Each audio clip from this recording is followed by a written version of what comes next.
Hello CMA foundation student, how are you all. आप लोगों का कल एग्ज़ाम हुआ।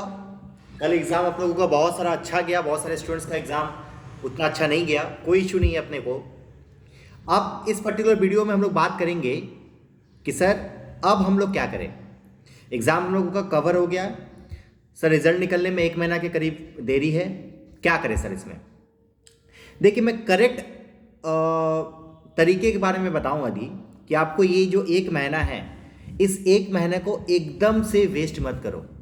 एकदम से वेस्ट मत करो। बात मानो मेरे दोस्त, मेरे भाई। यदि आप पास हो गए ना, आप यदि पास हो गए तो आप इंटर में पहुंचोगे और इंटर का सिलेबस फाउंडेशन के कंपेयर में ऑलमोस्ट 4 टाइम्स डबल है, मतलब 4 टाइम्स है, समझ लो आप यहाँ पे यदि 100 पढ़ रहे हो तो वहाँ पे आप यहाँ पे 400 पढ़े थे तो वहाँ पे 1600 है, 1600 है, समझ लो अगर वैसा वाला है। तो सिलेबस बहुत वास्ट है।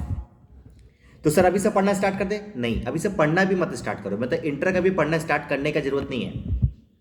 बट यदि आप श्योर हो कि सर मैं पास हो रहा हूँ अब, क्योंकि मैंने ऑलरेडी आंसर कीज अपने इसी यूट्यूब चैनल पे अपलोड किया है। बहुत सारे बच्चे अपने अपने आंसर्स को मिला के ये कंफर्म हो गया कि सर मैं पास हो जाऊंगा, सर एटलीस्ट कम से कम मैं पास हो जाऊंगा, मेरे को फेल तो मैं नहीं हूँगा। तो जो बच्चे एकदम श्योर हैं कि वो पास हो जाएंगे, वो अपना 1 महीना जो है आपके पास समय, इसको गवाए मत, इसको प्रोडक्टिव बनाइए। सर ये कैसे प्रोडक्टिव बनाएंगे? देखिए, इसको प्रोडक्टिव बनाने के लिए आप जैसे मान लीजिए सीएमए इंटर के कोई कोई क्लासेस आप खरीदोगे ना कभी क्लासेस करोगे ना इसके बाद, तो उसके सब्जेक्ट्स का बेसिक चीज आप यूट्यूब के जरिए सीखिए। सर ये क्या मतलब, समझ में नहीं आ रहा है। देखिए, सपोज आप फाउंडेशन पास हुए, अब इंटर में पहुंचोगे तो आपको कॉस्ट का क्लास लोगे ना, आप कॉस्ट को क्लास करना होगा ना। तो कॉस्ट का क्लासेस, कॉस्ट के बारे में आप जो फाउंडेशन में पढ़े थे वो बस 2% था, अभी बहुत पढ़ना है। तो आपको बेसिक चीज़ें, कम से कम आपको सीएमए इंटर की बेसिक चीज़ें आपको यूट्यूब के जरिए इसमें इस टाइम में कंप्लीट कर देना चाहिए। सर कौन से टीचर का? देखें, यूट्यूब खोलते तो बहुत सारे टीचर्स मिलते हैं।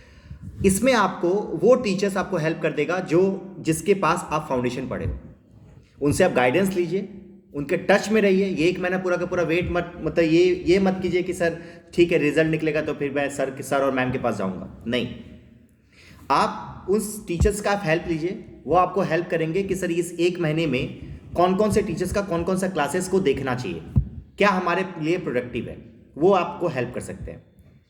तो आप क्या कीजिए, अभी इस पूरे 1 महीने में आप बेसिक चीज़ों को के बारे में जानिए। सपोज आप यदि सीएमए इंटर के अकाउंट्स के क्लासेस के बारे में बात कर रहे हो, तो अकाउंट्स जब करोगे तो अकाउंट्स का बेसिक चीज़ें आप अभी से करना स्टार्ट कीजिए, ताकि जब आप फाइनली फाउंडेशन पास होगी, जब इंटर में आप इंटर करोगे और किसी का क्लास खरीदते हुए, तो कम से कम आपको बेसिक चीज़ें ऑलरेडी पता रहेगा। वो पता रहने से फ़ायदा ये है कि आपको क्लासेस का जो ड्यूरेशन है, सपोज बेसिक चीज़ें कोई टीचर पढ़ा रहा है, सपोज कोई रेस्पेक्टिव टीचर जिससे आप इंटर में लॉ लेना चाहते हो या फिर इंटर में आप सपोज कॉस्ट लेना चाहते हो, तो कॉस्ट का जो बेसिक बेसिक टॉपिक्स वो चालू किया होगा, जो भी टीचर्स चालू किए होंगे, तो वो टॉपिक्स को कम से कम आप अभी कर लोगे ना, तो क्या होगा, उस समय आपका बहुत हेल्प मिलेगा। सर कैसे? देखिए, सपोज कोई एक सब्जेक्ट है, मान लीजिए कॉस्ट। आपको मान लीजिए टीचर्स का टाइमिंग है, टोटल ड्यूरेशन है कोर्सेज का, मान लीजिए है वो आपका 200 घंटा, जिसमें 20 घंटा जो है, 20 घंटा वो पूरा का पूरा बेसिक चीज़ें के बारे में बताया है, जो कि यूट्यूब पे अपलोड है। यदि आप इस पूरे 1 महीने में यदि वो 20 घंटा ही, सिर्फ 20 घंटा ही यदि आप कर लिए, तो आपको नहीं लगता है कि उस पूरा 200 घंटे में 20 घंटा आप बचा लिए? उसके बाद आपको 180 घंटे का ही क्लास करना है। बच्चे की सबसे बड़ी गलती यही होती है ना कि हम लोग जब एग्ज़ाम दे देते हैं ना, उसके बाद सो जाते हैं, सोचते हैं कि अब हम लोगों का काम हो गया। नहीं भाई, जब तक आप सीएमए नहीं बनते हो तब तक आपका काम नहीं हुआ। इस बातों को समझिए। तो इसको जानने के लिए आप समझिए कि आपका जो आपने जहाँ पे भी फाउंडेशन की क्लासेस ली है, आप वहाँ से उन टीचर्स का मदद लीजिए। वो आपको हेल्प करेंगे कि सर क्या करना चाहिए अभी।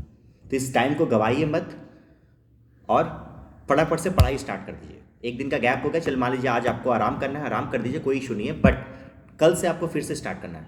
ठीक है, तो ये हुआ बात। अब वो स्टूडेंट जिनका सर कंफर्म नहीं है कि सर मैं जो आपका आंसर की देखा, मेरे को लग रहा है सर मैं फेल हो जाऊंगा या फिर फेल हो जाऊंगी, तो सर मैं क्या करूं? तो देखिए, मैं बताऊं आपको, यदि आपको 4-5 मार्क्स का लेके दिक्कत होगा, मतलब मान लीजिए आपका 34, 36, 38 आता है, तो आप चांसेस है कि आप पास हो जाओगे, ठीक है। तो आप दोनों तरफ हो, उसका कोई सॉल्यूशन नहीं है।